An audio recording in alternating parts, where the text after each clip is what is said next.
Yo, hello guys and welcome back again to a brand new tutorial. In today's video, I will show you how to decrease video size in Filmora when you exporting it. So, first of all guys, I will need you to go ahead and open Filmora and then you will have here this window.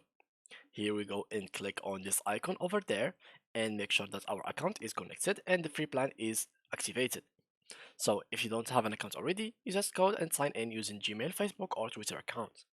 So after that, go here and choose the correct aspect ratio that will be compatible with your project. For me, I will use the widescreen. You can use Instagram portrait, standard, business, cinema, vertical, and whatever aspect ratio that will fit you the best. Now, after we finish with these steps, we go to new project. And let's say, for example, we've add some clip. So let me add this one. So, for example, how can I actually decrease the video size in Filmora for after I added effects, etc. So let me add some effect to it. Something over here, something here, some text maybe here, and yeah, something like that.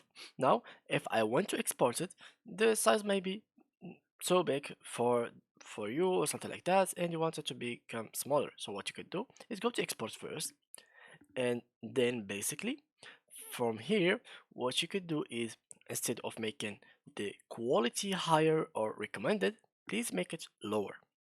And for the resolution as well, try to make it 1280 720 for example.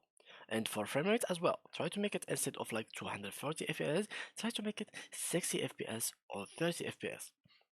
And after that, as you can see here, if I changed anything, so if, for example, if I set the resolution, it will become from 20 megabytes to 3 megabytes. So yeah guys, that's how you can actually reduce the size of your videos or clips or anything in Filmora. So thank you a lot for watching and see you in the next video.